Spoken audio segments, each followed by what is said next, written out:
bold journalism. But Drew Hernandez is a strong-minded individual. Exposing lawlessness. Drew Hernandez, who is ideological. Finding the truth. And use the word Antifa. This is what they do. Battling They're mainstream liars. The censorship. woke mob, all they can do is lie.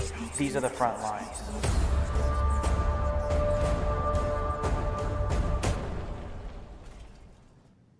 Hello, America. My name is Drew Hernandez. We don't have a full episode of Frontlines for you today, but I'm actually on the road, headed to the front lines of another protest where concerned parents are protesting and calling for everyone to boycott Disney at Disneyland. This has all been centered around Disney taking a stance against the anti-groomer bill that was just passed in Florida and the leaked footage from their all-staff meeting where many Disney executives said the quiet part out loud. They have a not-so-secret gay agenda. They want to force their ideology onto your kids, and they're not even trying to hide it. We will be on the front lines, and we'll bring you all that footage and a report from the ground coming up on Frontlines tomorrow. Make sure you subscribe to TPUSA YouTube channel. You can also download Frontlines on Apple Podcasts, Spotify, or anywhere else you could get podcasts. We'll bring you the full breakdown and everything that happens outside the Disneyland gates tomorrow here on the front lines. See you soon.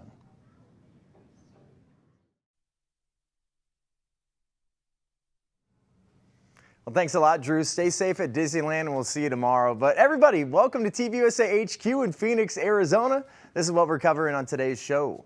First, Texas Governor Abbott is sending illegal immigrants to D.C. We got the video footage of that. The New York shooter has been arrested and more in the daily briefing.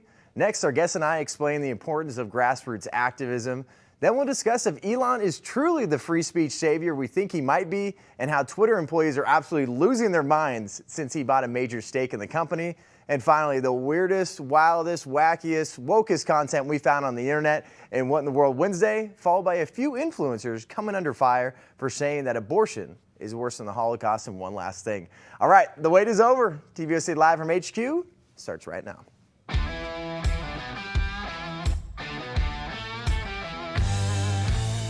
Authentic, unfiltered, grassroots content and conversation every weekday. Live from Phoenix, Arizona at the Turning Point USA headquarters, this is TPUSA Live. Well, welcome to TPUSA Live. We got the terrific trio. We got Alex Clark, host of Politics and the Spillover. How are you? I am so good. Happy to be here. Very happy to be here. You said you're kind of in a mood today, too. I am. I'm in a silly, goofy mood. So, you know, you get what you get, and we don't throw a fit. So we'll get a few of the seriousness out in the daily briefing, and then we'll get into the goofy stuff. That sounds good. If that's cool with you. And then Debra Lea is back, TPUSA Ambassador, social media influencer, TikTok superstar. Is there anything else I should be saying? No, I think that covers it all. I'm happy to be back, day 2. Wow. All right, so I want to get your guys' take on this, because Governor Abbott said that obviously President Biden and the border czar, VP Harris, have created an absolute catastrophe down at the southern border of Texas. So he said, what I'm going to do is I'm going to take those illegal immigrants and I'm going to send those to D.C. Plan on having those illegal immigrants dropped off at the White House or the Capitol building, but the closest they could get was Union Station. And we actually have a video of that from our good buddy Benny Johnson, TVUSA contributor, posted that video. Let's check it out.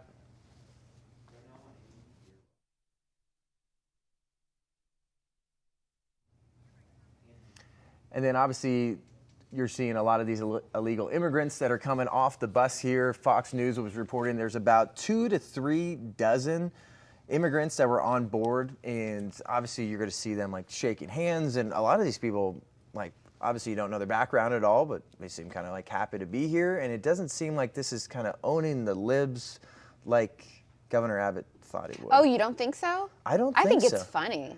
Because there is a part of me that thinks like, all right, well, what's going to happen now that they're there? Well, they're going to be in that city. They're going to be in a liberal-run city. This is what they voted for. They want this, so give them to them. This is literally what they want. So, yes, let's remove them from Texas. The cities that voted for these policies, they get to enjoy. I hope that the First Lady is going to be giving them cookies. She loves to give out baked goods. She can do that. They can set them up in the White House. Why not? See, say Podway for everybody. Exactly. Yeah. But I think I'm kind of more with you. I think it's a little sad. Like, these people are kind of just pawns in this whole scheme, and they came over illegally. Yeah, so I don't know why we're sending them to D.C. We should be sending them straight back to the border. It's burning a lot more gas sending them all the way to D.C. That's true. That's true. Yeah, so there's a part of this here where it's like, there's some side of the conservative movement that'll be like, yeah, own the libs, send them there. And I think there's a part of me, it's like, yeah, sure, Oh, they it's voted definitely for it. It's like, funny, you guys asked for that, so like, here you go, and provide for these people. But there is an aspect of kind of just using people.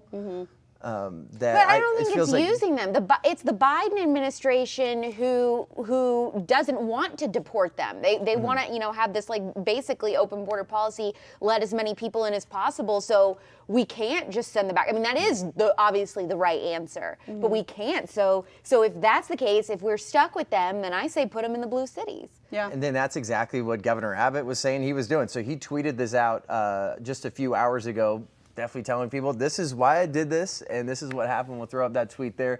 So there's Governor Greg Abbott of Texas. First Texas bus drops off illegal immigrants blocks from the U.S. Capitol in Washington, D.C.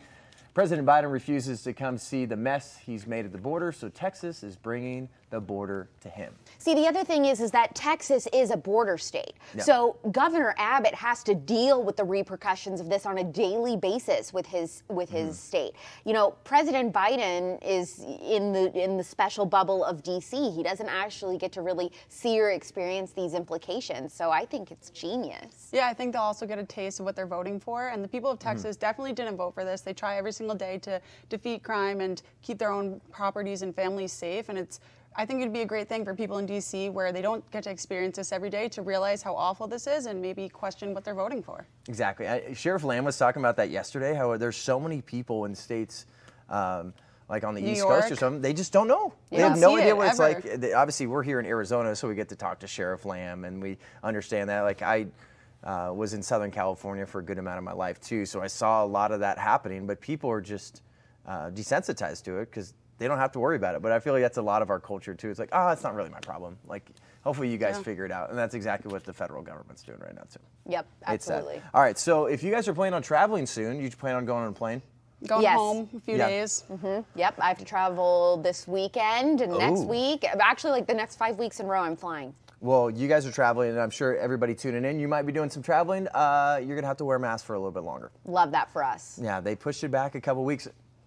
What are they don't tell me hoping I to didn't find say out? it. Nothing's going to change in the next 15 days between now and then. Yeah. It's never going to stop. This is what, the third time they've extended it? I think it's the fourth time they've done that. I'm pretty sure it's the fourth. The air on airplanes is so purified and so clean. There is literally not cleaner air. I mean, it is very, very filtered what people are breathing in on there. That's the safest place, honestly, that you could be is on an airplane with, during the pandemic, to be honest. And we have not seen any data that implementing these mask mandates on airplanes for the duration of the pandemic has lightened or alleviated or, bettered any types of symptoms, or I guess not symptoms, but cases of COVID. Yeah, I mean, you're talking about like it's supposed to eliminate the spread or at least suppress the spread, and we haven't seen any of that data at all. But I know when I was traveling this last week, I just wore a mask under my chin the whole time when I was on it now. Yeah, that's what I was kind of surprised about because I've had a lot of times I've been flying where they're just like, sir, because also too, like for me, I just stick out like a sore thumb. I'm like crouching over, like making sure my head's not hitting the top of the airplane. And I've never been able to get away with not wearing a mask. I mean, sometimes when I'm sipping, they're like, put your mask back on. I mean, they're absolutely psychotic over it. And it's so crazy to see the people, like especially just walking around in the airport, because I understand there's times where like I got to put my mask on when I'm walking onto the plane. Or else they're just legitimately, they're not going to let me on. They need to feel good about themselves for those 2 seconds. I stopped the spread by yelling at this person, but there was something changing. The pilot announced, he's like, guys, we're not going to remind you to put your mask on. Please just, do it. I think they're over it too, because they have to wear it 24/7. They're flying all over the country. They have to keep it on all the time. We're only on it for a few hours. I feel worse for the employees than for us, honestly, but everyone should just take the mask off. Everyone. It's still so crazy walking around an airport and seeing how many people wear masks all the time. You don't need to. Well, you don't need to. I never wear it when I'm walking around the airport at all. I don't either. You don't need to wear a mask at the airport unless you're going through TSA because they're going to ask you, and then, obviously boarding your plane. Otherwise, you're good. I've never been told to put my mask on walking around the airport ever. Yeah, me either. I've never had to worry about that. But the original end date for that was April 18th, and then it got pushed back to May 3rd. Well, we'll see what happens. The question is, do you guys predict that after May 3rd they're going to extend it again, or will it be done on May 3rd? Well, I think this is time for people to actually say something about it and do something. We have been, but I just think they're going to keep doing it because why would they ever give up control? They feel like they're doing something. They have a little leverage. They love control. They want to keep taking it. People have to know, like, especially like cloth masks, they don't work. We know that for sure. No. Like, if you want to use a mask, like, that should just totally be your choice. And if you're going to use a mask, it should probably be an N95. But from a political standpoint, what I don't understand was the decision of, hey, we just had the news break that, we're responsible for 8.5% inflation. Let's a couple days later also say we're extending the mask mandates on planes. He could have had a win there at least. But it's like they literally want to lose. Always. I don't get that. Yeah, I just don't understand that either because the data's not on their side. I think they just enjoy making our lives worse. It's all about control. Everything they do just makes it worse. It's all about control, but we do have some updates on the Brooklyn shooter. So there was on the New York subway. Unfortunately, there was someone that went around on a shooting spree, and then we now found out that that person has been arrested. But during the search for this assailant is finding out exactly like what they were posting on YouTube. So this person is a black nationalist, and while you're watching this on your screen right now, this was the arrest video of that man, and that's Frank James, responsible for Tuesday's Brooklyn subway shooting. He was arrested this afternoon, and that was officers taken away in Manhattan's East Village, So he shot and left nearly 24 people injured, 5 critically, and that is Frank James right there on your screen. And some of the news that was coming out that I was telling you from his YouTube channel, and the title was Prophet of Truth 88. So Clay Travis tweeted out this video, and it contains a lot of vulgar language, so we're just going to show you the still of that. But there's an NYC subway shooter still at large posted videos of himself screaming racial slurs at people on the street. So he's also said things like the Russia invasion of Ukraine is evidence of whites are genocidal.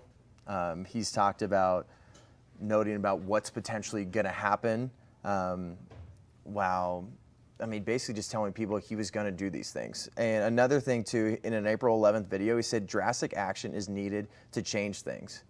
So this is someone, like, you talk about so much censorship on YouTube, Twitter, Facebook, and this is someone that's basically calling for death of people and saying that we need to do drastic things, which is basically shooting up a train in order to make some sort of racial reconciliation here. It's insanity. First off, I want to say, good job to the NYPD. They're a great law enforcement system. Good job taking him down as quickly as they did so he couldn't hurt anybody else. But it's crazy. I get taken down on Instagram for saying we need to build a wall at the border to stop fentanyl coming in. He can post all of these things. I know there's individuals sitting there, like, individually monitoring all of us. Who should I take down? Who should I remove followers from? But people just let these violent criminals just slide on the internet. This is exactly who the people who are moving content should be going after, not people like us. Well, it's not only are there people sitting there and watching, we know that people were sitting there and watching. He was on the FBI watch list up until, 2019? Yep. They knew about this guy. Why is it that every single mass shooting lately, it seems like, the FBI knew about it? Parkland. Even Sacramento. Yeah, it was like got arrested and they got let out of prison. Exactly. Yeah. Sacramento, Parkland, Pole shooting, Boston Marathon. It's like everything that has happened, all of these random attacks, the FBI knows about. So that's weird to me. And then the other thing is this. Look, what happened in New York City in regards to the subway shooting is absolutely tragic. Yeah. It should also not surprise anybody. We are living in a culture right now that is promoting black supremacy. All we hear about is white supremacy. Yep. Black supremacy is a huge issue. What do you expect to happen when you are telling black people on a day-to-day basis, ingraining in their minds, you're a walking dead man, everybody hates you, white people are out to get you, you're being hunted. White people are the devil. They need to apologize for their whiteness. They're evil, all of these different things. What do you expect to happen? So I am not surprised at all by this, but it should be a wake-up call to people, the CRT handlers and all of this stuff, that the ideologies that they are promoting and teaching is evil and dangerous. Well, and this is lives are at stake. deconstructionism. That's exactly what it is. So, like, people that don't understand that, it's like we have to tear everything down in order to, quote unquote, build back better. So that's exactly what he's saying here. Like, there needs to be some drastic actions that need to be taken for change. And that's what's so interesting there is how is the media going to cover this, even if they cover it at all, about we have a black nationalist. And it's not just talking about how he hates white people. He said things about Puerto Ricans. He said things about other nationalities. So we like, also what are had, you going to do? And the Waukesha incident, that was also, black supremacy, and no one has talked about that since. Yep. Also, all of the, stop Asian hate, all of these Asian hate crimes, almost all of those have been done by African Americans. Yep. Very strange stuff that no one is talking about. But we are. Yeah. We're definitely always going to talk about this too. And then another part of this story too was a 9mm Glock was used and that was bought by James in 2011. So obviously with a lot of these tragedies, the left tries to just absolutely pounce on these situations and try to bring up something about ghost guns, something about how we got to take away law-abiding citizens' rights in order to stop violence. But and again, that's not what the solution is. If this man had been on the FBI's watch list, they knew he owned a gun and they knew the stuff why he is was he walking posting. the streets? Exactly. So it doesn't matter what firearms he bought. The FBI knew this guy had some serious issues and that he was vaguely making threats on social media, that he was definitely violent. And I think it comes down to, we could probably just ask the simple question is like, was this person let go because of their ethnicity? Yeah. I feel like that's a question. Wouldn't be surprising. That's a question that I feel like should be asked. And I think in circumstances like this, it might sound a little bit extreme, but I'm a fan of capital punishment. I don't think we should waste taxpayer dollars on harboring somebody this evil and this criminal inside our jail system. We already have so many taxes going towards useless things, and harboring somebody like this is just a waste of everybody's money. He's injured so many people. He clearly is like long-term history of violence. This isn't somebody that should waste away in our cells, and it's not somebody that should be let back onto the streets to interact with other people ever. Yep, that's true. Lady Gaga, I don't know if you remember this, but last year her dog walker was shot in the chest randomly by walking her dogs. Okay, so they caught the guy that had shot her dog walker, and then a couple days ago, the dog walker, due to clerical error or whatever, and overcrowding and all these different things in the prison system, this guy escaped and now they don't know where he is. So we have things like this going on. We've got this shooter falling through the cracks. It is a disaster. So I agree with you. Capital punishment, because clearly the prison system isn't working. Yeah, and their solution is to just let people out. Yeah, there's some people beyond rehabilitation who don't even deserve the chance, and I'm not God, I'm not an executioner, but as a citizen, I don't want people like this walking on the streets. When I have children one day, I don't want them being seen by these people. You don't know what they're thinking, you don't know what they're planning, and they should have no opportunity to ever hurt people like this again. There needs to be real consequences for things like this. I mean, you talk about he let out, he wore a gas mask. He had bombs on him. And he had bombs on him, and he shot 43 times. He was there to kill people. And if you're there to mass murder people, you should die yourself. So I think it's as simple as that. But we're going to take a little break, a little message from our big event coming up, YWLS, and we're going to be back talking about grassroots activism. Don't go anywhere.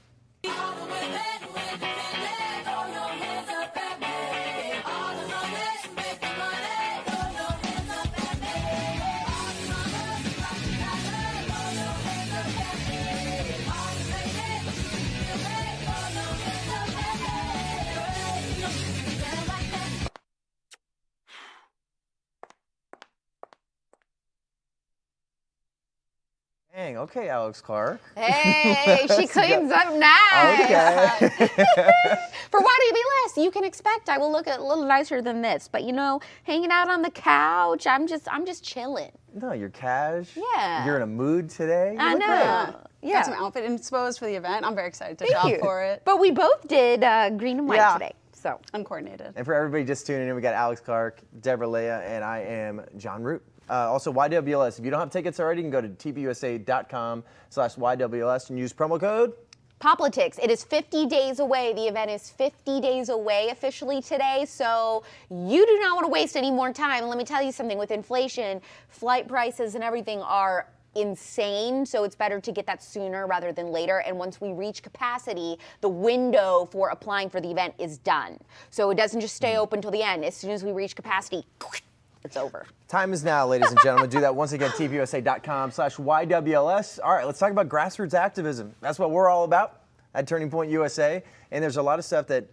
each and every single one of us has done with grassroots activism, and make sure people have the tools and resources to fight back against woke culture, crazy stuff that's going on college campuses. But you've had an insane background with radio and television a little bit, and then it led to Turning Point USA and having some baller shows. You've done a great job with politics, and the spillover has been wildly successful. Thank you. Tell us a little bit more about your grassroots activism. I mean, it was definitely not on purpose. I would say my whole career trajectory was a complete accident, but that's sometimes, well, it wasn't an accident to God. He planned that out. Yep, To me, amen. it seemed like an accident, and I fell into it.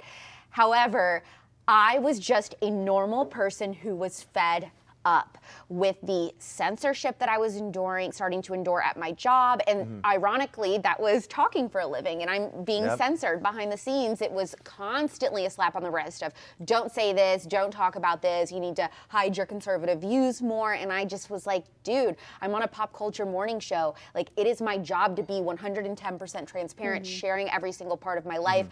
Part of my life is the fact that I'm a young conservative woman. That, you know, that and being a Christian, completely all my other views and everything about me filters through those things. Yeah. And so I have to be able to share that. And I just knew that if I was going to continue on that career path, I was going to have to make the choice. You know, am I fine with going down that path and maybe reaching a huge market, you know, it's city size and where I was working, making a lot of money and all this, but I couldn't truly be myself publicly? Or did I want to take a chance and leave all of that and get to be myself publicly? And so I decided to take the chance. I was actually about to quit, and Turning Point reached out to me, and they were just like, hey, you know, we're big fans. We love that you share your views on social media or whatever. If you'd ever like to work with us, let us know. And I said, yes, absolutely. And I had this idea for combining basically what I was doing, covering pop culture, with conservatism. And that's how my show Politics was born. But that was all too because at the time it was 2019. I knew we had an election year coming up, and I didn't want to be stifled in what I could do, even in a very small way, to help influence at least a few minds, young female minds, especially in this country, for you know, what the future of America should look like. And so it was a huge risk, but worth it. And sometimes I think when it comes to grassroots activism, we have to be willing to take those risks and leave everything that we've known behind. I left the state of Indiana. That's where I was born and raised. My friends, my family were all there. I moved across the country to Phoenix, Arizona to work for Turning Point USA. I didn't know a soul, but it was all worth it. It was scary, and there were moments of doubt, of course, but it was all worth it. And now, you know, I can proudly say that I think I have one of the most powerful or impactful movements for conservative young women with the conservative movement with my shows. Well, you do an incredible job, too, to even think about the impact you have with the Young Women's Leadership Summit. You're the face of that. Everybody, when they think of YWLS, they think of Alex Clark. And it's obviously empowering a lot of the next generation of women to be like, you can be like me. You might be at a job where it's like, I don't know if I'm able to talk about my views, but there is a different place to go to. Well, last year's YWLS, this girl came up to me in a meet and greet line and said, hey, because of you, I decided to quit my job. And I said, whoa, do you have something lined up? And she said, no, and not yet. And I haven't thought that far ahead. And I was like, oh my gosh. So I ushered her to our career booth for Turning Point. I was like, please hire this girl. So anyway, pretty funny. Well, I feel like that's why, like, you use your platform, you're like, all right, well, sometimes you need to take a leap of faith, but there should probably be like a little bit of preparation, like a little bit of like something. Because there is an aspect of like, God can provide. He's provided for you big time, and you talk about that on your platforms, but maybe you should have like a little bit planned with God, like have a planning meeting with God. Yes. It's like, hey, your will. Can we do a Zoom meeting? Hey, big Well, man, Turning Point's great for that, though, that it also provides like a safety net for these people. If you're kind of lost, you can always come here and we'll home you. Yeah. And then for you, we covered your story a little bit yesterday. But specifically like grassroots activism, like when you're tabling and actually putting yourself out there, there's a lot of times where we can hide behind our keyboards or hide behind our phone and post something great, and that's really impactful. But when you actually put yourself out there in the physical world, which is weird, not the metaverse, like with people there where you're face to face, that's extremely impactful. Talk about that aspect. Yeah, so when I first started the University of Maryland, there was no Turning Point chapter. All we had was college Republicans. It was about 15 white guys who just wanted to work for old politicians when they got out of college. Bunch of There frat was boys. Not even, no, ones who played chess all day and didn't speak to girls. Oh, And there boy. was like Yikes. no girls in the movement. And so I wanted to start something there. It was just me and my field rep that was just on the screen there. She doesn't work with Turning Point anymore, but without her, I don't know if I would have made it this far. She was so encouraging. And it just quickly grew. I would stand for like 5 hours a week with the table. You have to physically stand in front of the table to talk to people. It's part of Turning Point's campus coordinator roles. And it was great. I got to meet people from all over the world and all different backgrounds and have really meaningful conversations. And it gave me such invaluable skills to even do now what I do and talk to people from all different backgrounds and try to find a middle ground for, come on, we want to improve America. Let's not be crazy one way or another. We can join forces to make, and like against the government that's doing a poor job of our country, leading our country right now. So Turning Point really helped me with those skills, and I'm so happy my chapter is booming now. We have hundreds of students. Wow. We really made a name for ourselves on campus that these young conservative students, whether they have issues with teachers or other students ostracizing them, I've had issues in both categories. Teachers put me up in front of the classroom. They said, if you only watch Fox News, you're going to end up like this girl. You need to watch What? Don Lemon. I never said I leaned one way. Don Lemon? All I said is that I don't believe that black people are incapable of success in our country. And she ostracized me like that. Yeah, it was really Wow. a question. But now I'm so thankful for my chapter that people can really come there and find support and also find ways to get more involved in the movement and really make a difference in the culture war, but also on the policy side of things. Great question. Our TPUSA Live team that does an incredible job putting these shows together is they had the question of how do you have grassroots optimism and grassroots activism?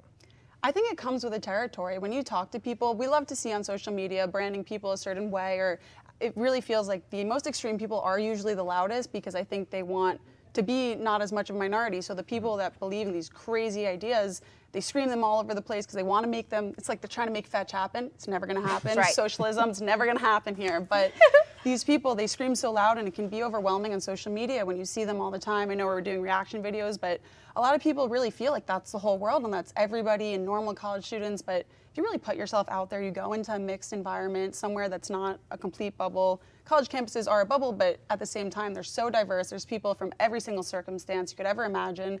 And you kind of get hopeful that there are people that are really just unsure. They're not fully educated of what's going on. They don't believe in all this crazy stuff. They just don't really, they haven't learned better yet. And so that gives me hope for this country, that these people want a better country. They just don't know how to get that. And that's the way I like going about things too, is like just having conversations with people. Because I think once you put yourself out there, you're going to get obviously a lot of hate, but you'll get a lot of support, and then you also get a lot of questions. People respect you for putting Yeah. yourself out there. People who totally didn't agree with me at all. I once got like attacked by the Bernie bros when before the 2020 election. They came up, stole my signs, ripped up all my stickers, threw my buttons, started yelling at everyone. But the people on the sidelines who were fighting with me previous, or at least having heated discussions, I'd say, they got respect for me. They're like, wow, you stand here, you put out what you believe in, you're unafraid to say it. Even when people come and try to intimidate you, respect. Well, and also it's not necessarily always going to be the person that is screaming at you and ripping up your stickers whose mind you're going to change, but it's the way you're interacting with the person who's screaming at you and ripping up your signs and your stickers on campus. The people in the peripheral standing around and watching it all go down, those are the minds that you have the potential to change. So the same concept applies to on social media. You might have one troll in your comments that is going after you, and it's how you respond to the troll. All of those other people that follow you are watching, even if they don't comment themselves, and they might be thinking, whoa, this girl, she holds herself well. Maybe she's got a point. Maybe I should listen to what she has to say.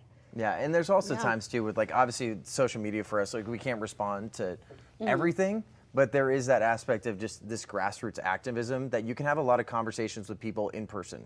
That's what I've definitely tried to do throughout my career. For people that don't know, just have a sports media background.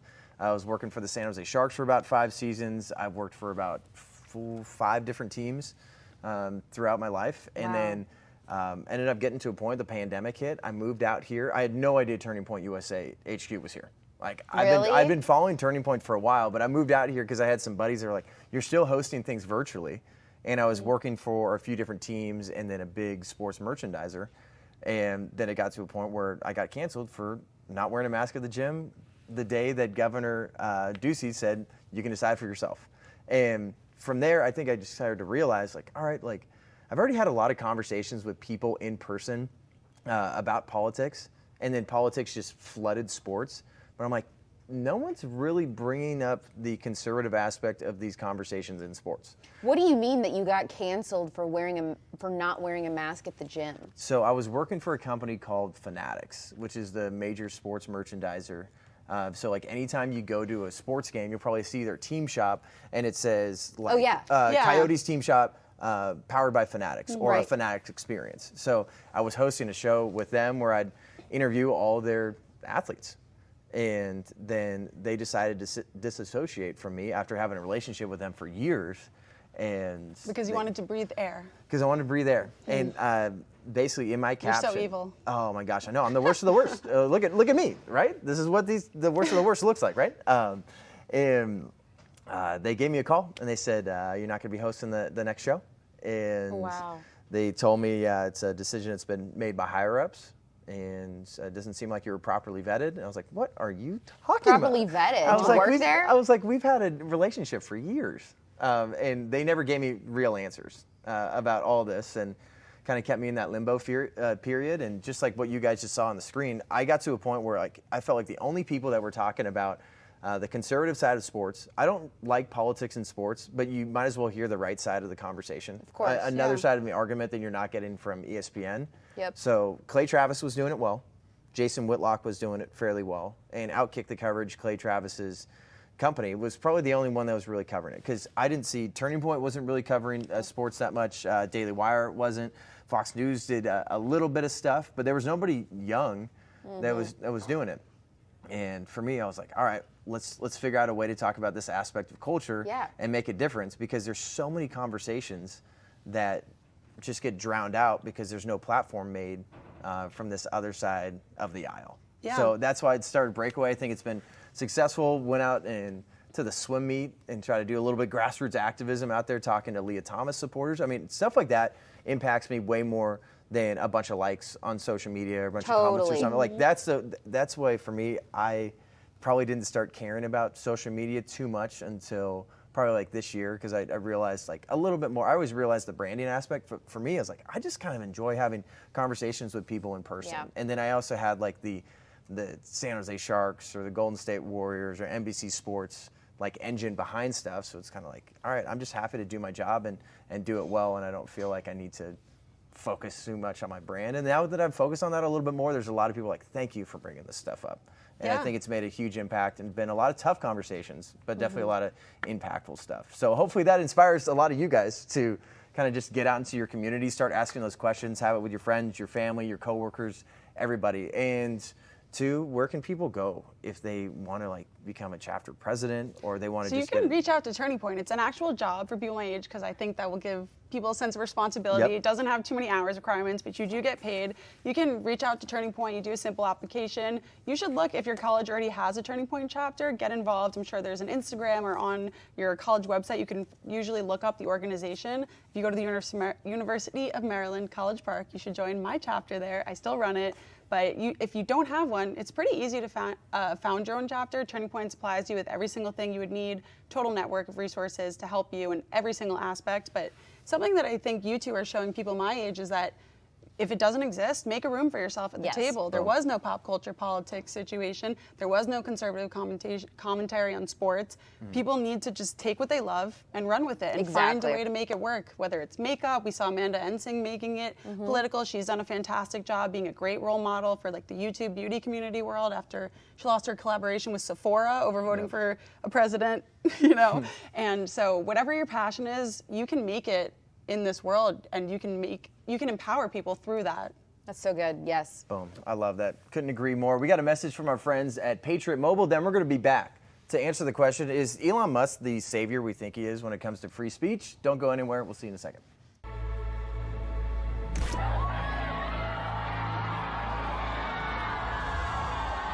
Yes, we're going to take your AR-15, your AK-47. Abortion, I salute you!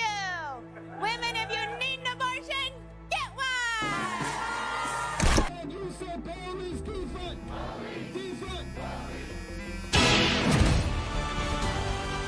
Freedom is never more than one generation away from extinction. It must be fought for, protected, and handed on to the next generation. Activate freedom. Join Patriot Mobile. Welcome back to TPUSA Live. We got Alex Clark, Debra Lea, I'm John Root. And then you were just checking out on your phone. We had a little bit more information when we were covering the New York subway shooter. And what was this report? Okay, so breaking news from CNN. It's just an alert on my phone, okay? Nobody judge me. Is that from reliable sources? This is very interesting. So the suspect in the Brooklyn subway shooting called in the tip that led to his own capture. That's what 2 law enforcement sources are telling CNN. So that's pretty wild. That almost makes me think like he's proud of it. Worse. Well, he's just like, yeah, it was me. I did it. Yay. You know, He did it for I don't know. clout. This is just me speculating. But I am just going to assume, based on his social media posts and stuff, he is very happy about this and is probably proud of what he's done. Who knows? Maybe not. Maybe he's regretting it. I don't know. We'll see. It's very evident of a mental illness because well, one, who goes and shoots at people in a subway? That already is like you are not okay in your head if you want to do that to other people. But to call yourself in also, nobody in their right mind would do that unless they're doing it for clout or they want this to be their legacy, like they have nothing else in their life to hang their career on besides trying to murder innocent people. That is so evil. That is so like horrible. It's satanic, honestly. It is satanic. And then I know there's going to be a lot of outlets. Like I know I just brought up his YouTube channel username. They should remove it now. Hopefully just like remove that.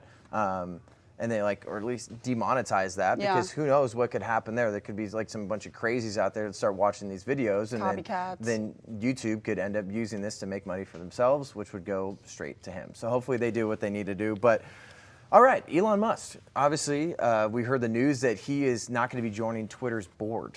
And I think a lot of people just don't understand what that means because they're like, well, I thought he was going to be buying this largest stake in Twitter so he could join the board and make a difference. But I think a lot of people don't realize that there's a cap on the amount of stocks and shares you could buy within that company when you join the board. So if he's not going to be on the board, he could still make a massive impact, buy more stocks, and have a little. Oh, the man! Look at his little glasses. Look at that mean mug too.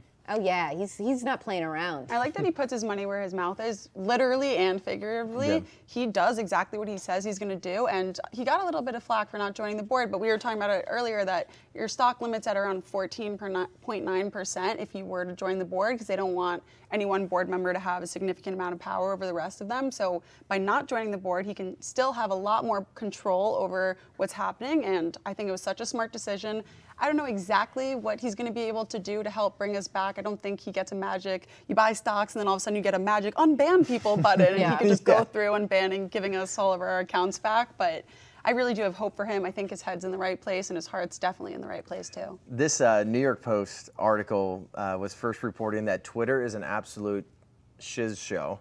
They're freaking out. They're losing their minds. They're freaking out. Their employees are absolutely losing their minds since Elon took a major stake in the company. We're not dealing with serious people here, folks. These people are so emotionally immature and freaking out. And so allegedly, I think Twitter gave all of their employees a mental health day on Monday because they were so freaked out by this Elon news that they were like, you should stay home, rest, like so weird. But it's like, what are you so upset about? Like, what are you so afraid that Elon's going to do? Reinstate President Trump on Twitter, make speech free again on Twitter. Of course, Parag, or whatever his name is, the new CEO of Twitter, has been very open about being anti-free speech. He doesn't think that free speech is important. He doesn't think that it's, a God-given right, blah, blah, blah, all the, the leftist stuff. So that's, I think, what their big hang-up is and what they're super scared about. And then, obviously, the left, they have, like, a specific playbook. They're, like, obviously going to freak out because they don't want free speech, and they hate anything that comes from the conservative side of the aisle or anybody that says anything close. They're scared of their ideas taking fire, too. They know that they're great ideas, and that's why they're terrified that if people hear them, they're going to agree with them and support us. And then the next step is, obviously, you got to have some sort of buzzword and name-calling. So the next one is Elon's racist, isn't he? Isn't he racist? Like, that's got to be the next step in the playbook here to the left. So that's what MSNBC was saying. Check it out.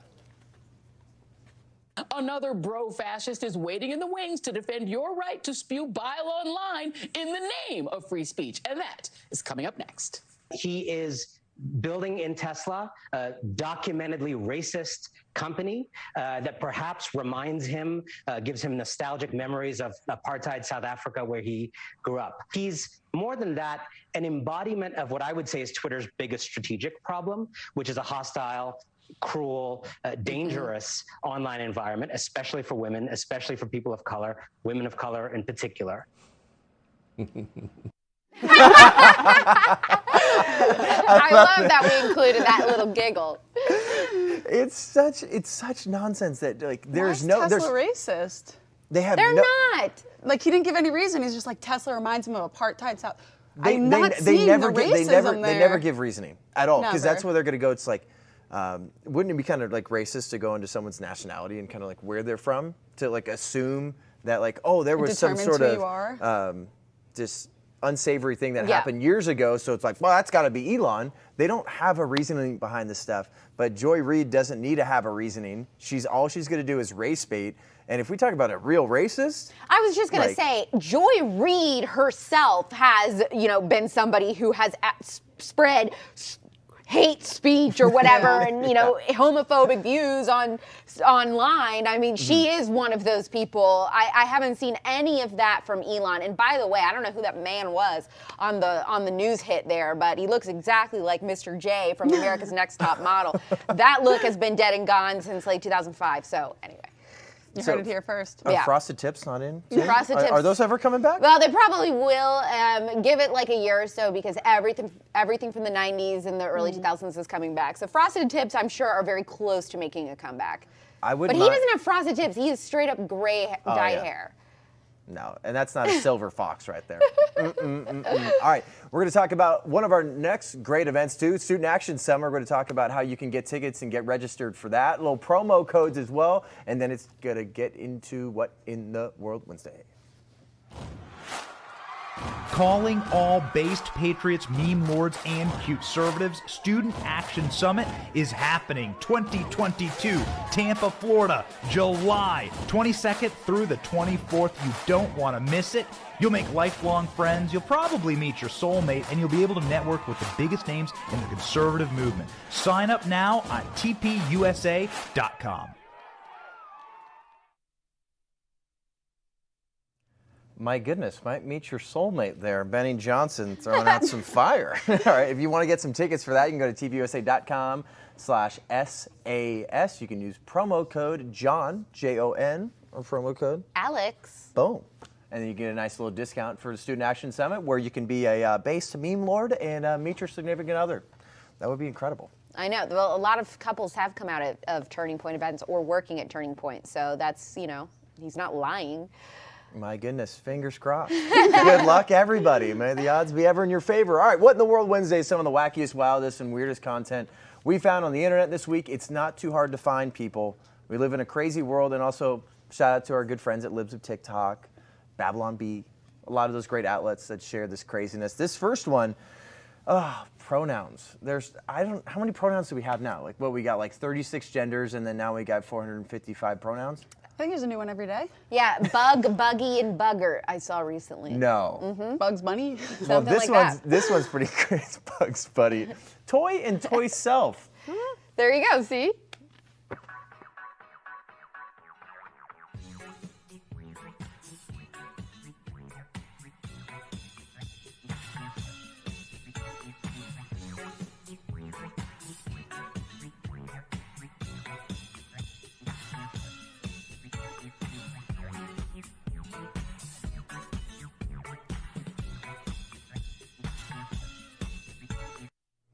All right, somebody get Woody, Buzz on the line. We need to hear about this Toy Self situation. And then we need to get Nemo on the line as well. Let's figure out what they have to say about this. See, I see adult people using pronouns like that, like, inanimate objects and stuff. And I just think this is so clearly a cry for help and a sign of severe abuse because why else as an adult would you be like, I don't even want to be human. I don't even want to identify as human. You're trying to escape from something. You don't feel comfortable in your body. You don't feel comfortable in your own skin.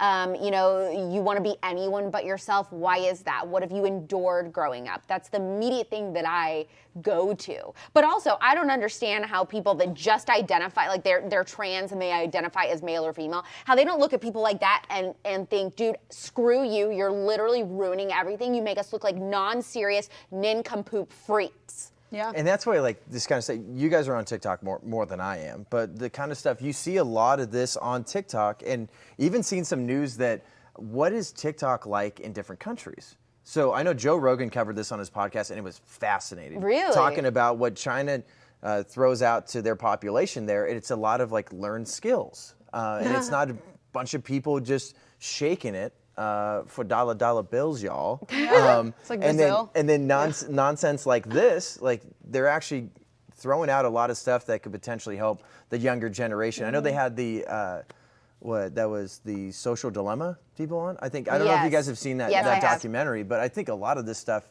you see on American TikTok, and it's nonsense. I think we have a lot more of them, and TikTok is supposed to be a place for you to express yourselves. I make fun videos all the time, not necessarily just political ones anymore, but I think these people are really using it exactly what you said as a cry for help. TikTok is this place where the crazier you are, the more clout you get, the more people are commenting, they laugh at you, like the more comments you get, the more your video blows up. So when people see stuff like that, it's just an opportunity for them to either band together and be like, I'm also toy/toy self, let's make a toy chat, like things like that, or to make fun of them, and it's just, they're getting a positive association. If I act crazier, then I get more feeds and more likes and more everything on my feed that makes them feel better about themselves in the moment. So it's kind of like a negative feedback loop where it just keeps fueling this cycle of mental illness and being so out of touch with reality. The fact that that video wasn't a joke, like that's something a conservative would make about being like satirical about the pronoun people. The fact that this person is actually serious and is like, respect my identity, thank you so much. Do you even respect yourself if you don't even want to be a human? You don't even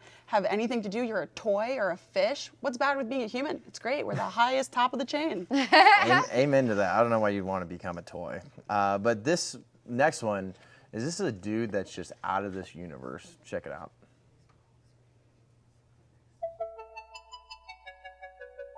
Butterfly in the sky, I can go twice as high.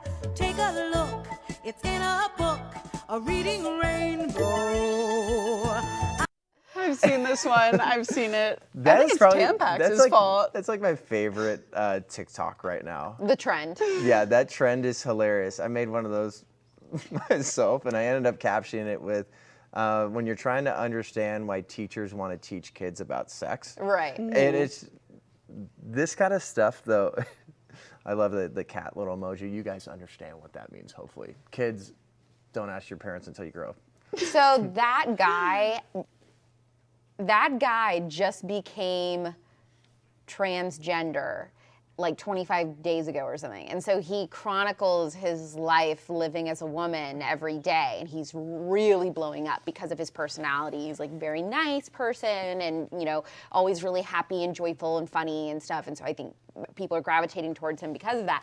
But this is disturbing, just if that is true and Tampax really reached out to who they know to be a biological man to promote and sell tampons. That I'm like, okay, Daily Wire, are you going to make a tampon company next?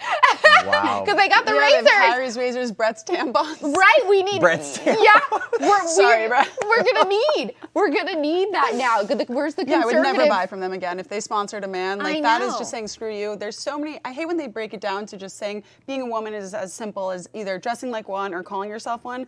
It's not just having a period. It's not just having a crush on a boy, buying your first bra. There's hundreds of little things that we experience as women throughout growing up and maturing in puberty that it can never be belittled to something so simple. And for periods, which is such an integral part of being a woman and your femininity and having children, to say that, to sponsor a man and to say that we're just equal, and why would I ever buy something like that from a man? It's offensive and it's rude to actual women, real women. There was an ad I saw recently. I can't remember where it came from. But it was talking about like how everybody bleeds, and it's like got. Oh no. everybody, you got men and women. Well, not everybody bleeds from a vagina, so let's just, put that out there. And that's where they, like, the they difference. literally have it like set up like people are bleeding in their underwear, and I'm like, dudes, like if you're bleeding from your crank, you should probably go. You should probably go see the doctor. A urologist. Okay, but like, if major tampon companies are sending tampons or period products to biological men, think about this too, because they're always talking about, equity disparities and how women have less than men and, the period tax. That was a huge social media campaign saying that women supposedly, because we're women, we have to pay all these extra taxes on feminine products. So if major tampon companies are sending products like that to men, that is a waste. They could be sending it to real women who actually can use that stuff, and they're not. So really, how woke and social justice friendly are you as a company? I'm going to dock you on your ESG score. It's kind of like this has got to be similar to the care packages that actors and actresses get at the Oscars or something, the Golden Globes, where it's like, I got a bunch of stuff that I don't even want to use. They're it's like $30,000 bags. What is this dude supposed to do with a tampon? Like, he's just not going to use it. Put it up his nose. He's just gonna give it away. Well, I know that. Wait, I know this one thing. He had another viral TikTok in the last week or so where he was so excited because he went into a women's restroom or locker room for the first time, and a girl yelled out, "Does anyone have a tampon?" And he was like, "Oh my gosh!" And this is exactly, I'm mimicking what he said. He was like, "Oh my gosh!" And then in that moment, I realized I didn't. And so now, look, and he opens his purse and he's like, "I'm carrying tampons with me from wherever I go. So now I can help women when we're in the bathroom and if they need something." And so I wonder if that's why Tampax said, we're going to give you tampons now to hand out to actual women who need the product. How about you could help us by just staying out of the restroom? Yeah. I don't want a man in my restroom. Exactly. Don't give me a tampon. Don't give me anything. Just don't come in. It's really bizarre. And again, this person seems... Sometimes I'm just like, what in the world is going... Like, how do we live in a place like this where we literally have men that are in a restroom and they're posting a video about it, and not only are they posting a video, it's getting celebrated online, and then you have a company that's like, you know what we can do? We can supply some of our product to a man that doesn't even use our product to go give to women in a women's only space. Exactly. And the other thing is that he got heat for that video of him showing, I'm going to carry tampons with me now to hand out to women from actual women. Even the women on the left, they said, well, this is offensive. So, and then he was like crying, saying, I've only been a woman for 9 days and I'm already upsetting people. It is madness. Yeah. What in the world Wednesday, people? My What in goodness. the world? But speaking of a man in a women's restroom, here's one for you that's D8. Hey guys, I'm in the women's restroom. This is one of my favorite TikToks of all time. One of my favorites is freaking insane. These people are literally possessed. Imagine you're in the stall and you hear that. Yeah, exactly. Imagine. I think I would cry. I would stand on the toilet and be like, God, please, it's me. Help me. Yeah. That's scary. That needs an exorcism. And then wearing a mask too. With the blue lipstick under the mask. It's so interesting. These people want to look poisonous. I think it's another thing we were talking about yesterday with the colorful hair. These bright colors and these, emo was a phase back in the day. People went through it. Not my generation as much. They just got depressed on social media instead of being goth. But people like this, what's he seeking to accomplish with this? It seems like a game. Well, and he's not taking this seriously. I mean, he wants to really belong and be invited into women's spaces, and you're going to terrorize them. Yeah. That doesn't make any sense. A little demonic voice. It's definitely demonic to me. I think this is definitely evil stuff that's going on. Speaking of evil, there was a drag queen party at a school. Goodness, check it out. So because I've been getting this question a lot lately, I am going to use this community. How...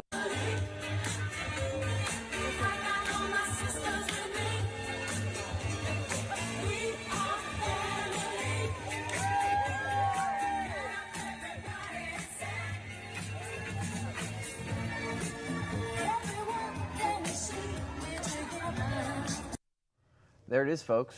I mean, you're talking about like people get so upset with Governor Ron DeSantis for making sure that parents have the right in education, know what's going on with their kids, and not just be indoctrinated by these crazy teachers. That is just sexualizing kids again and promoting this lifestyle of be somebody that you are clearly not, and then try to over-sexualize kids. Like here, you were jumping into like a sexual interaction here, because that's all a drag queen. Drag is sexual. That's it. That's what it is. Like you wouldn't send your elementary school kids to a strip club. Like, why are you going to promote this? When I was in high school, we had to make sure that all tank tops were at least 2 fingers in width.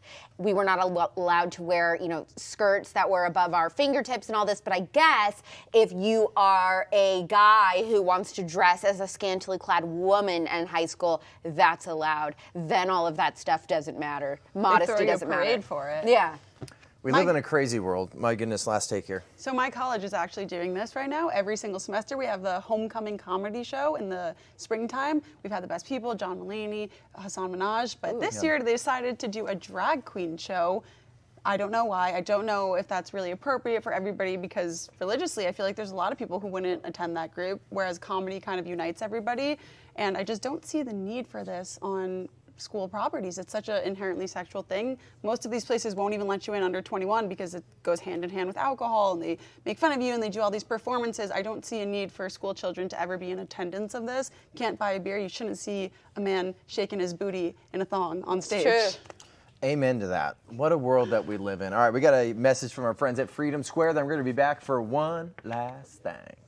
All right, guys, you have signed up, right? You've joined freedomsquare.com. If you haven't, why not? This should have happened a decade ago. How did somebody not think of this earlier? If you're a business owner, we have a business directory to promote your business to patriots across the nation. So if you want to buy American, if you want to sell American, we have a business directory. Whatever it is, go now. Join us in the fight for freedom. Welcome to Freedom Square. All right, welcome back to TPUSA Live. We got time for one last thing. Alex Clark, Debra Lea, I'm John Root. All right, so a couple big social media influencers, Cole and Savannah LaBrant, am I saying that right? Yeah, I think it's kind of tomato-y. Yeah. However you feel. So they had a clip from their documentary that has been going viral because they were comparing to the atrocities of abortion to the Holocaust, and even saying that the abortion that's happening right now, specifically in the United States, is worse than the Holocaust. And obviously, anytime you bring that up, you're going to strike a chord with people. But I think it's an important topic. We'll let you guys decide what you think about this clip, and then we're going to give our take. You hear the word abortion, and I feel like it's become so normalized, and I'm glad that we can have conversations about it. But like, where's the truth at? Yeah. Well, the truth is, here's someone who's performed 1,000 of them. Yeah. Instead of someone telling you, what they think it is, or like you hear all these different, I don't want to say lies, but you just hear all these different variations of what an abortion is. Well, let's just go to the source. Yeah. And like you go to the source and it's like, okay, that's what it is. Mm-hmm. So here's a crazy thought. I would not be here today if my grandma did not choose life for my mom. And then they go on to say in that 38-minute documentary that this is the most deadly killer in the world, and that's abortion. They did also claim they're not pro-life or pro-choice, they're pro-love, which I think is a little bit of a cop-out, but it sounds like they were doing whatever they can to make sure like people know about the atrocities of abortion. Yes, and so I love this couple. I would die for them to come on the spillover because I want to ask them about this. It does. Cole and Savannah, where you at? Spillover. Let's do it. Let's make it happen. Everyone tag them in the comments below this video. Yes, so they're awesome. I didn't know that they didn't actually say that they were pro-life. That's a little odd to me, a little disappointing. I wish they would have just owned that. But everything that they're saying is true. So I think it's very brave of them. They are two of the most powerful, wealthy, and most famous influencers in the world. They have a massive following on YouTube. YouTube demonetized that documentary that they made.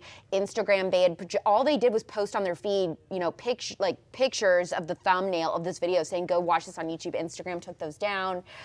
So very weird stuff. I mean, clearly social media, the big tech giants understand their reach and they're trying to suppress it because there's tons of truth bombs in this documentary, not only talking to actual people that have performed abortions, but they also talk to moms who have had abortions and different things like that. They get all these different perspectives around the issue. It's very interesting. Yeah, what was your response to this when you first saw it? I got a little bit of chills. That was really, I've seen a lot of these stories on TikTok of people who had no idea that their parents were going to abort them and they found out that they chose life. I kind of respect them saying I choose love or whatever. It would be nicer if they said that they were just straight out pro-life, but I think it might be a little bit of a rebranding for the movement. Instead of just saying it's one side versus the other, put all that aside. It's love. Love your child enough to give them the opportunity to live. Love yourself enough to not put yourself through that, or make sure that you're being protected and that you don't have unwanted children. I don't have such a strong issue with that. I don't think abortion ever needs to be compared to the Holocaust to signify how brutally evil and awful it is, but I think it's really great to have these influencers standing up for the right movement and protecting these children. I know I've seen their videos. They have so many babies. I would have assumed that they're pro-life because you have children, you learn to love them. I don't think anybody who has so many children would ever say, yeah, get rid of your children. Like, they know that children are the biggest blessing in life. It's a miracle, and it's really great to see these people standing up for life. Yeah, I think that saying pro-life or pro-love is pretty interchangeable. To be pro-life, you're pro-love, and to be pro-love, you'd have to be pro-life. Yeah. Being pro-choice really doesn't fit with that. I will say it doesn't bother me them saying that abortion is a Holocaust. I wouldn't say one is worse or better or something like that. I would say they're both different types of Holocaust. Because it seems like that's what they were trying to get across in the documentary. Was they're starting out with this documentary saying, here's the amount of people that got killed in the Holocaust. A human rights atrocity. And here's another human rights atrocity here. And I think comparing those two, because I guarantee if you kind of just do a survey of people on the street, like what's the biggest human rights atrocity you can think of? The Great Hunger. They'll probably the Great say Famine in China with Yao Ming. You started millions and millions of people. That, I think, is really powerful. Well, Elon Musk on Twitter, one of the biggest. And then, I mean, it's probably going to be interchangeable between those two, and I think probably most people would say the Holocaust, because that's something we've just grown to know a lot more. So when you compare and contrast, where it's like not devaluing the Holocaust at all, but here's something that's even worse. These are both terrible things that are happening right now. So I think putting people that scope of this is how bad abortion is, even compared to the Holocaust, I think it's fairly effective. But this has been a lot of fun. Debra, Alex, I'm John. Thanks so much for tuning in. We will be back tomorrow. Bye-bye.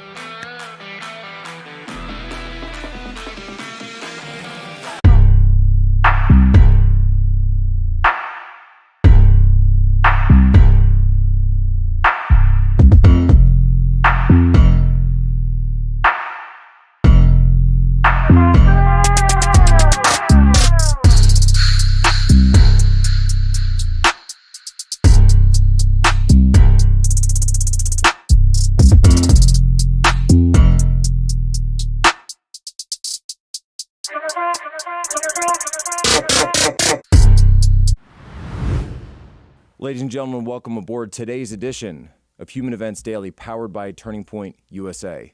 Today is 13 April 2022, Anno Domini. Today's top stories: manhunt underway in the Brooklyn subway attack, and a person of interest has been named. We're going to get into it in his social media. Next, a new lawsuit is claiming that Elon Musk harmed Twitter shareholders and possibly broke the law by waiting too long to disclose his purchase. Third, a new report is out that John Podesta is likely interviewed in the Durham investigation. And finally, Brian Benjamin, the New York lieutenant governor, no one's talking about this one, was indicted in a campaign finance scheme. All this and more ahead, Human Events Daily.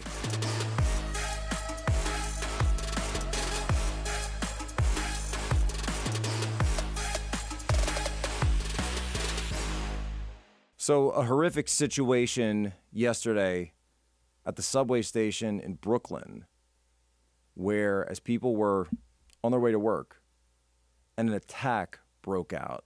And there's a lot of moving parts to this thing. There's a lot of interest in what actually happened and where the guy is who's now named as a person of interest by the NYPD. His name is Frank James. But what we know so far is that 33 people were shot at. Some are in critical condition, but as of now, no one was killed. No one died in this thing. This individual, Frank James, the person of interest, if it is indeed him, we're told that he left a credit card at the scene, and that's how they know that he was able to be the one. They identified him as this potential person of interest. He also fits the description of someone that people say was running with a gray hoodie as he was coming out. They say he rented a U-Haul from New Mexico. He lives in Milwaukee. They say he rented a U-Haul in New Mexico, drove to Philadelphia, then New Jersey, then obviously to Brooklyn in order to conduct this attack. So we're seeing now this chain of events. But what's even more disturbing is that he filmed, yeah, that's right, he made a vlog on his YouTube page of his entire journey up to this event. And so if this man, this Frank James, is actually the person who perpetrated this crime, this is someone who's very, very deranged. And oh, by the way, of course, another person who was on the radar of the FBI, but we're told the FBI exonerated him in 2019. Yes, that's right. The FBI was much too busy. It was much, much, much too busy going up to Michigan to frame a bunch of guys in the woods saying that they were conspiring to go after the Michigan governor. Too busy framing those guys to take care of a guy like Frank James, a guy that we are told was on their radar, that they looked at and they did clear years before, just a few years before, he conducted, if it is indeed him, this attack. I want to play for you, and these videos by this guy, they're very disturbing. Racial animosity off the charts. And his Facebook page has racial animosity off the charts for years and years going back. So you get banned on Facebook for a Dr. Fauci meme. I get banned on Twitter for making a joke about Disney and groomers. But this guy is able to talk about killing people based on their race, targeting white people, targeting Jews, actually conducts an attack. His Facebook page is still up. And on his YouTube, these incoherent rants go on for years. So I want to play for you the last video that Frank James made before this attack was conducted. This is part of prison. This is part of prison culture. However I feel about it, however you feel about it, that's a part of prison culture. Being gang raped and all this other, and being extorted and however else the case, that's what it is. You know, and there's nothing going to change that. Whatever I say or don't say, however I feel about it, well, what do I feel about it? Well, that's what it is. It is what the fuck it is. I wish it wasn't. I wish a lot of things weren't the way they were. I wish the mentality that didn't exist that would cause a mother want to go in some penitentiary. You know, but it does. And this is. I keep talking about it for the good. It's not about talking. I'm talking because I have lips and I have a webcam and I have a YouTube channel. But my talking is not going to affect. My talk is not. Nobody's talk is going to change. People, excuse my expression, have to be up again. You have to be in the gutter, starving, dirty, and stinking, in a FEMA camp, standing on a 2-mile long line, waiting for MRE some water to drink. It has to exist for a very long time. So as of the time of this recording, we still don't know if he's been caught. Facebook page is still active. YouTube page is still active. He could actually go and still continue to post on that thing. But of course, that's the catch-22, right? The catch-22 is if he starts posting Facebook, YouTube, whatever, and they're able to trace it, then they're going to catch him. So Frank, what are you going to do, man? You going to go for the post, or are you going to hide it out? Or are you going to try to get some other thing out of here? Look, obviously they're dealing with somebody who's completely mentally deranged. But we know what's going to happen. They're not going to crack down on him. They're not going to look into this radicalization funnel or the fact that he told people specifically, even had a vlog up the entire time about where he was going, why he was going there. And somehow the FBI, the great FBI, completely missed every single step of this plot. At its heart, wokeness is divisive, exclusionary, and hateful. It basically gives mean people a shield to be mean and cruel. armored in false virtue. Well, the regime is very upset with Mr. Elon Musk. See, because at first they thought that this Twitter thing was just going to be one of those, oh, I'm messing around, I'm trolling, I'm going to post something, it's not going to go out far, it'll last a couple of days, it's just an investment, and I'm going to go off and do something else. It's going to be like one of these Dogecoin things. But it appears that Mr. Musk is actually in for the long haul, or so we seem. So the regime is starting to respond. Now, I want to be very clear about this. Having Twitter restored to a full free speech platform is one of the most powerful things that anyone can do in the fight for Western civilization. If Elon Musk actually steps up, continues through with a hostile takeover of Twitter, and restores it to the thing that it once was, a bastion of free speech, the actual public square of the 21st century, with real protections in place for people who have different viewpoints than whatever the mainstream narrative or the current thing is, that is going to be a complete shot across the bow, possibly shattering to regime narratives and then eventually regime power. He might even let another billionaire who was banned from Twitter about a year ago back on. You guys remember him? Dude with orange hair, used to be in Washington a lot, New York, Florida. Yeah, you remember him. So what's the regime doing to strike back? See the news now from the U.S. News and World Report. Elon Musk accused of breaking law while buying Twitter stock. Elon's huge Twitter investment took a new twist Tuesday with the filing of a lawsuit alleging that the colorful billionaire illegally delayed disclosing his big stake in the social media company so that he could buy more shares at lower prices. So he's being accused of breaking the law. The complaint in New York federal court accuses Musk of violating a regulatory deadline to reveal that he had accumulated a stake of at least 5%. Instead, according to the complaint, Musk didn't disclose his position in Twitter until he'd almost doubled his stake to more than 9%. That strategy, the lawsuit alleges, hurt less wealthy investors who sold shares in the San Francisco company in the nearly 2 weeks before Musk acknowledged holding a major stake. Musk's regulatory filings show that he bought a little more than 620,000 shares at $36 a piece on January 1st and then continued to accumulate more shares on nearly every single trading day through April 1st. Musk, best known as CEO of the electric car maker Tesla, held 73 million shares of Twitter as the most recent count on Monday. So that's a 9.1 stake. So let's go down the list on this. They're saying that he reached the 5% threshold on March 24th, but that the disclosure wasn't made until April 4th. And of course, the disclosure led Twitter stock to soar 27%. And so they're making this case that if you had a Twitter share that you sold between the 24th and the 4th, before he made his disclosure, that you are a victim now of Elon Musk because he broke the rules. They're saying I assume the SEC is well aware of what he did. They're wrangling in the court. And now, of course, they're going back because he had other SEC issues over Tesla and over the tweet that Tesla was going to be going private later. Here's something interesting here. Musk didn't immediately respond to request for comment posted on Twitter, where he often shares his opinion and thoughts. Alex Spiro, a New York lawyer representing Musk, also didn't immediately respond. Alex Spiro, this guy is one of the major players out there when it comes to Wall Street and when it comes to power influence. Look, if Alex Spiro is involved, if that's the guy representing Musk, that means he's serious in this. That means he's very, very serious. Alex Spiro, as you can imagine, with what Elon Musk can hire, what he can afford, does not come cheap. You don't bring this guy in, you don't bring Spiro in if you're not planning something big, if you're not planning an actual huge move. That's what he comes on board for, right?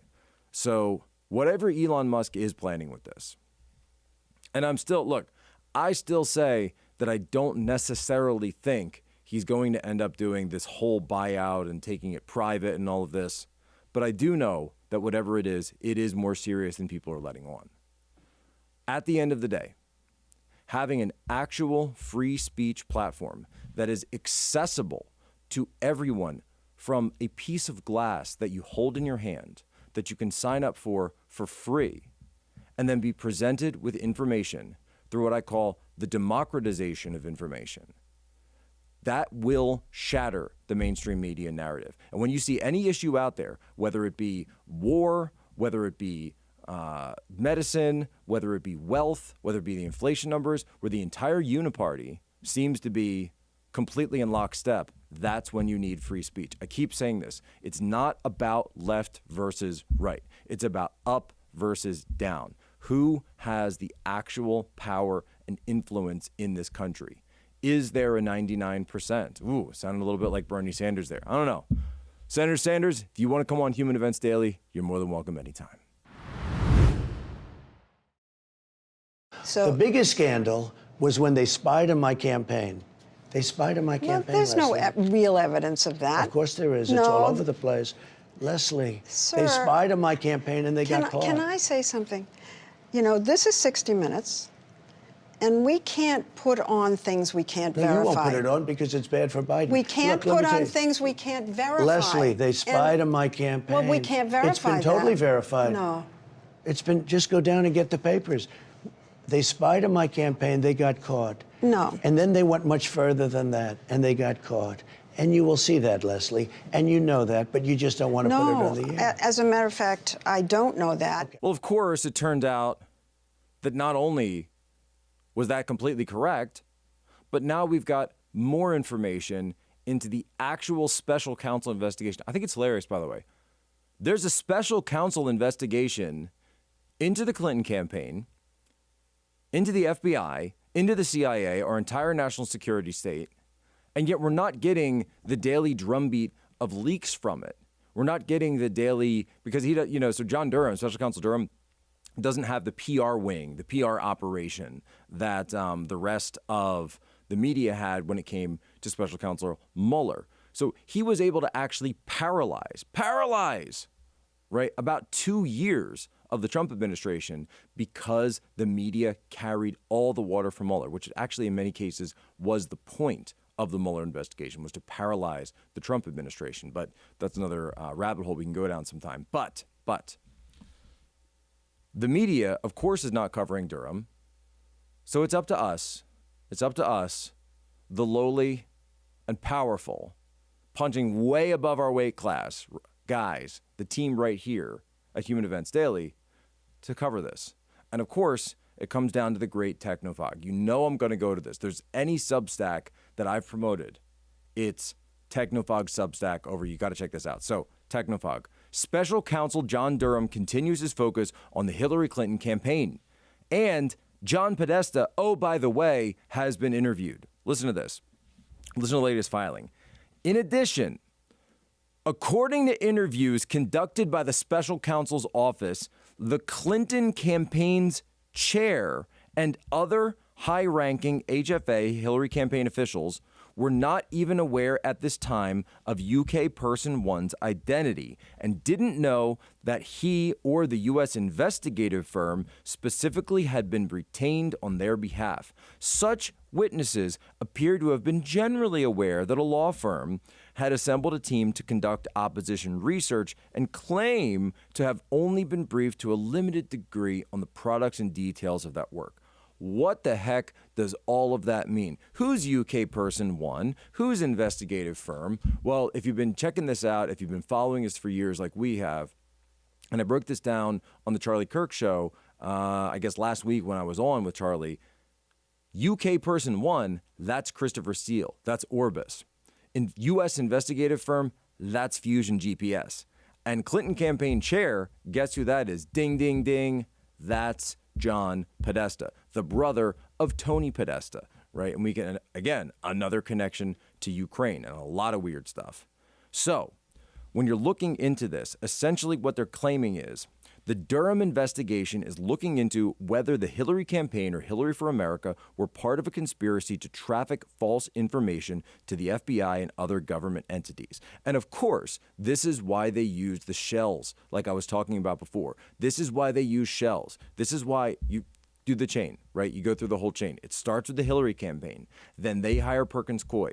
Then Perkins Coie hires Fusion GPS. Then Fusion GPS hires Christopher Steele. Then Christopher Steele has his sources. Then they have the sub-sources. Then it goes on and on and on and on. And when it comes all the way back up to the top, they can say, well, I didn't know about that.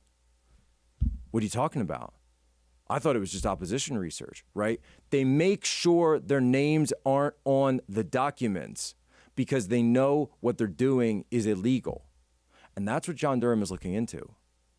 It doesn't matter what you know. It matters what you can prove in court. And what you can prove, by the way, in a court that's going to have to take place in Washington, D.C. So that means it doesn't just need to be tight. It needs to be airtight. When you put this case together against these guys, you have to have all your ducks in a row to understand what was the criminal conspiracy to start the false investigation. Today we announced that Brian Benjamin, the lieutenant governor of the state of New York, has been indicted for bribery and related offenses. Benjamin allegedly directed a $50,000 state grant to a nonprofit organization controlled by CC1. And in exchange, Benjamin received tens of thousands of dollars of campaign contributions from CC1. We also allege that Benjamin repeatedly lied to cover up the bribery scheme, including by falsifying campaign forms and misleading city regulators. And we allege that Benjamin repeatedly lied on the vetting forms that he filled out before he was appointed lieutenant governor. So probably one of the biggest stories in the country right now that nobody seems to be talking about. The lieutenant governor of New York, you remember New York, right? It's that huge state, right? It's between Connecticut and Pennsylvania a little bit there. New Jersey. Resigned. The guy resigned. So former Governor Cuomo resigns, trying to get his job back. We'll see how that happens. His lieutenant governor, Kathy Hochul, becomes the new governor. Now you've got her lieutenant governor, this guy Brian Benjamin, arrested on charges of bribery, like immediately, like 5 minutes after he didn't have time, to get his name up on the office door. Did he even have cards made at this point? Right? Does he have his health care worked out? He's resigned. He's arrested, bribery charges. They say he carried out the scheme when he was a state senator. See, I remember this season of The Wire. Do you guys remember the season of The Wire? You don't make false purchases with your campaign finance. You don't do it. And that was the season where they had the state senator and he was using his campaign finance money and then he was laundering it into paying people directly for drug money and drug purchases, and he was involved in the trafficking of that, and then he was getting involved in the real estate and the development of parts of Baltimore and all this stuff. You don't do it. You don't do it. So Brian Benjamin arrested Tuesday and resigned after being indicted for alleged bribery and other offenses as part of what federal prosecutors say, the story is from Fox, was a scheme to get campaign contributions in exchange for a $50,000 state grant. So basically, this is the way it worked. You donated to his campaign, and then he turned around and gave you state grants, right? By the way, we already know that this is just kind of politics as usual, but that's another story. The indictment also alleges that Benjamin and others worked to cover up the plot, engaging in a series of lies and deceptions. According to the indictment, from 2019 through 2021, Benjamin carried out the scheme while he was a state senator and a candidate for comptroller. During that time, he allegedly sold campaign donations from and to be raised by a real estate developer in exchange for appropriating state funds for the developer's nonprofit organization. I told you, what did I just say? Real estate. They always do this through real estate. In order to do this, he falsified campaign donor forms, and in 2021, when he was being vetted for the lieutenant governor job, he falsely stated that he never directly exercised his authority as an official concerning a matter of a donor he directly solicited. I mean, come on. Really? And by the way, I say this about Baltimore all the time because The Wire never ended, because Baltimore just kept going. It just bled over into real life because The Wire is actually a documentary. Yeah, the politicians go down. But the organizations that were involved in this, the corrupt business practices, all the people that were bribing mayors of Baltimore, they're fine. They're not going to jail. All the people that were bribing this guy, where are the charges on them? Where are the charges on the people? Look, I'm all for it, by the way, arresting politicians when we can pin stuff on them. But you gotta go after the head of this, and you've got to go after this entire corrupt system. And that's all the time we have here. Human Events Daily. Remember our promise, our oath, our solemn vow to you. Be good, be brief, be gone. And your homework for us, share this out with just one of your normie friends. And leave us your 5-star review on Apple, Spotify, wherever you get your podcasts. What did we talk about today? A manhunt underway in Brooklyn over the subway attack that took place there. Twitter and a lawsuit claiming that Elon Musk broke the law. Podesta is reported to have been interviewed by the Durham investigation. And finally, the Lieutenant Governor of New York indicted. Before we go, it's time for today's moment of history.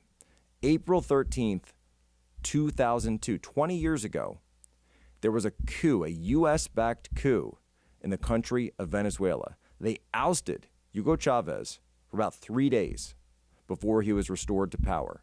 Keep in mind, these type of things have been going on for a long, long time. Ladies and gentlemen, as always, you have my permission to lay ashore.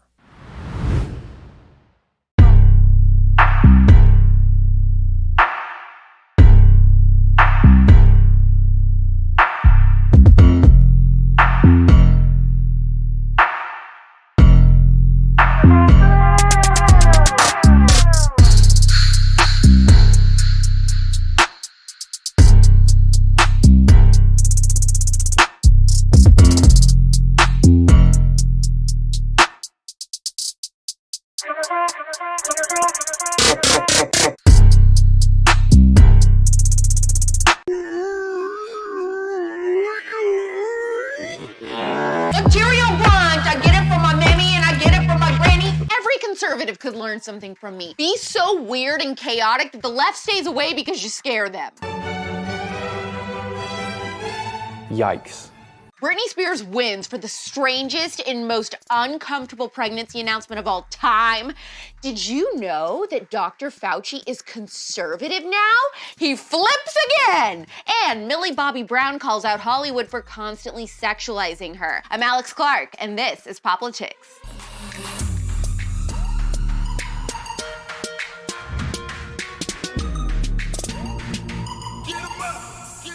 Let's go over some house rules. If you're announcing your pregnancy, Britney Spears, let's not Google image search random home decor stock photos and use that as your announcement.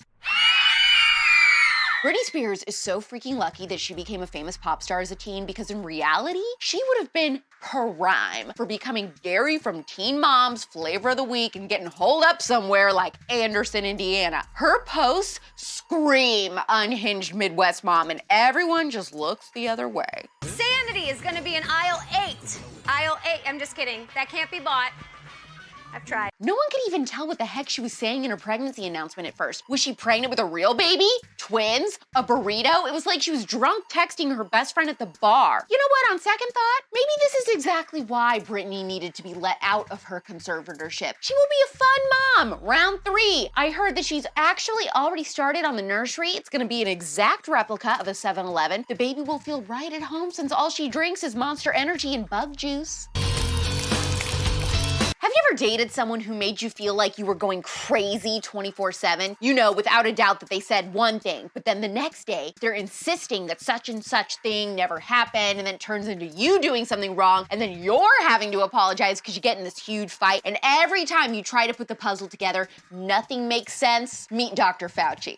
What is it about these mutants that you're hearing about? The mutants in the UK, which we know are in about 20 plus states, the mutants that we're seeing in South Africa and in Brazil.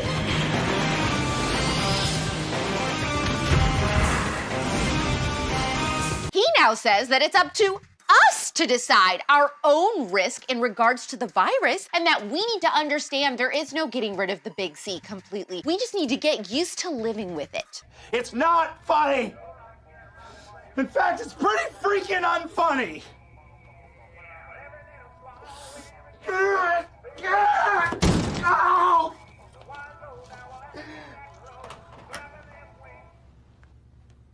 I I would honestly prefer to saw my own arm off with a dull butter knife than see this man's little rat face again. The worst part is there's never going to be any apologies from the left. No one will admit that we were right. He's a loon. He's not trustworthy. His opinion changes as the wind blows. They just pretend it never happened and move on. What a world! Because that's when I found out what an untrustworthy, backstabbing son of a you are. Hang on, snack break.